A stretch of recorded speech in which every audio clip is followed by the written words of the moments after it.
Aloha, ladies and gentlemen, and welcome back to the program. First of all, an injury update. Still kind of going through the process there. Good news, though, is that it does seem that insurance will be paying for all the damage to the bike and a brand new helmet. So, first of all, thanks, Flo. And second of all, I think it's time to get a new Jamie. Saying.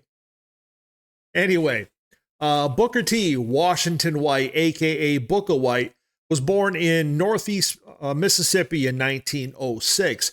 If you recall from, I think it's like episode 3 of this channel, Bukka White is actually the older cousin of B.B. King. And in fact, it was Bukka White who brought B.B. King to Memphis, Tennessee at the beginning of his, of course, long and great career.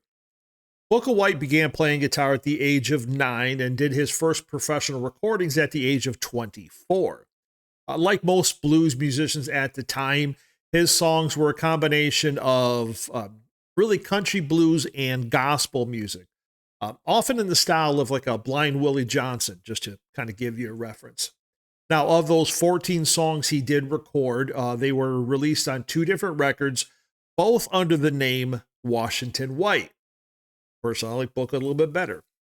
Now, in 1937, Bukka White was convicted of murder and sentenced to life in prison at the Mississippi State Penitentiary, also known as Parchman Farms. Now, Bukka would end up actually serving 2 years of that life sentence, and his time at the prison inspired really one of his most famous songs. That usually goes by one of 2 names, either Parchman Farm Blues or Aberdeen, Mississippi Blues, and we'll be playing you a version of that song here in just about another minute or so. Now, Bukka White's career as a professional musician, it was never, he wasn't popular enough to be just a full-time working musician, so he would bounce between Memphis and Chicago for a good 20 years, playing both professionally and just working ordinary jobs. And of course, like a lot of early blues musicians, the 1950s were a very difficult transition for him because music styles were changing and a lot of these really great, really old country blues players just kind of got, well, left by the wayside, I guess. Now, that started to change in the early 1960s when the U.S. and Europe was really going through that folk music revival, which we talked about previously. And like other artists we featured, this revival brought a lot of new attention to Bukka White's music. In fact, Bob Dylan, in his first album, recorded one of Bukka White's songs, that being Fixin' to Die Blues. So with a new interest in American roots music, folk music, old blues music, a lot of new artists like Bob Dylan recording their songs, Bukka White ended up having the career that really before then at that time was really unattainable. And really from about the early 1960s to just about 1975, Bukka White toured all over North America and Europe as well. Now, Bukka White would die from cancer in 1977, and his legacy is really the people he has inspired and those who have, I guess, covered his songs. It's a really eclectic mix, right? So first of all, you have Led Zeppelin, 2 of their songs, Hats Off to Roy Harper and also Custard Pie. Both of those are based upon Bukka White songs. Alan Wilder, if you remember the band Depeche Mode, he had, I guess it was like an electronic music band he put together. They sampled a couple Bukka White songs for some of their recordings. Kenny Wayne Shepherd recorded a number of his songs, as did Eric Bibb, who in 2010 released the album Booker's Guitar. So, as you can see, Bukka White had a really cool and interesting career. This is a lot like a lot of early blues musicians. He wasn't able to attain long-term success until he was much older, but I'm just happy to be able to share some of his music with you. Again, now we're going to play you 2 different songs, the Aberdeen, Mississippi Blues, a.k.a. Parchman Farm Blues, and another song, Poor Boy Blues. Just Poor Boy. And of course, as always, just because I always forget to ask, like, subscribe, you know what we're doing here. So anyway, Actually, it's just really cool. Some Bukka White for you. So I really hope you're going to enjoy this. Take care.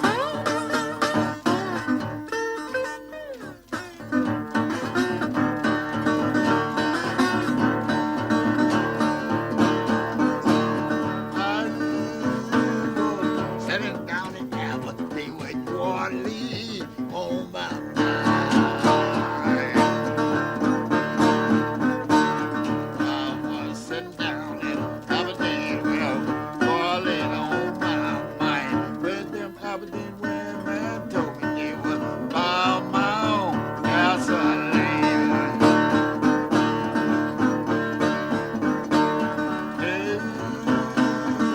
Two little women, boy, I ain't never seen her.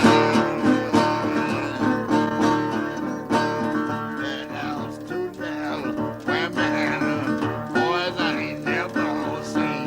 But these two little pretty women, yes, from Uriah. Play good now.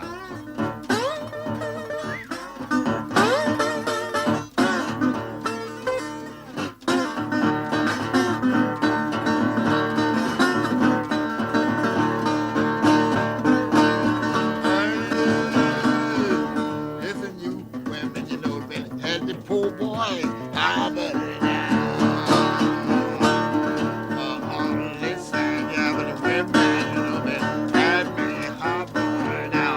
You know, they even love poor boy.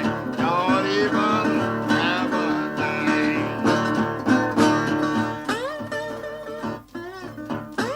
Cool it now.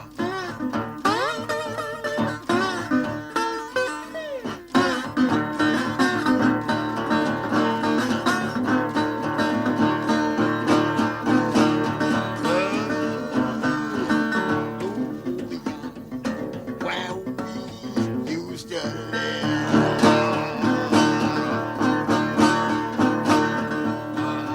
Look over you now, where we used to live. Well, don't you know they told me we can't live now no more. Yeah. My baby, they'll find them, no, say no.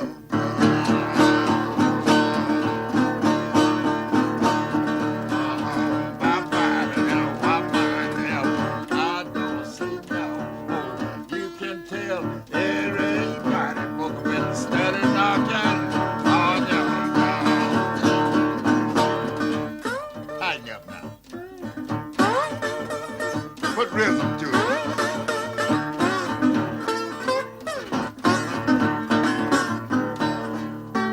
The record is going down at Aberdeen, Mississippi, crossing Tombiga River. Goodbye, good.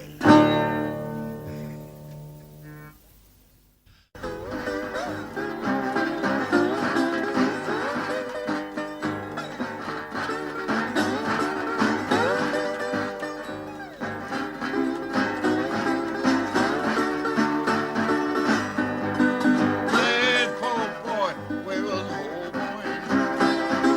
Oh, never way back home. Hey, poor boy, we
us and prisoner down.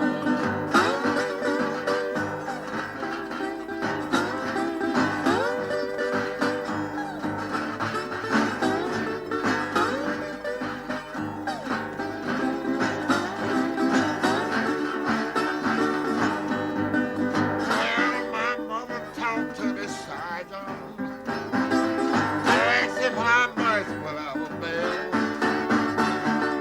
Well, the sergeant told my mother it would take $200 bill.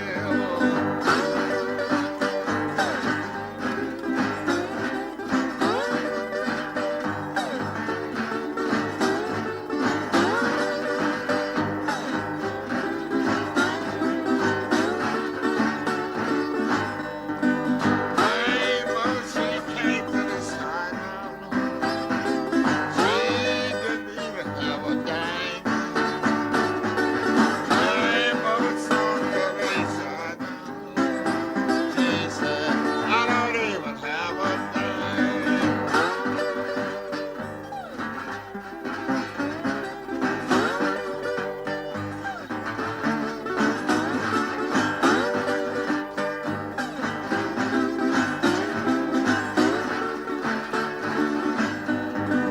Well, the sergeant, he talked to my mama. Oh, he got us off a freight train. He said you get $200 bill. Anyhow, we'll return it back to your home.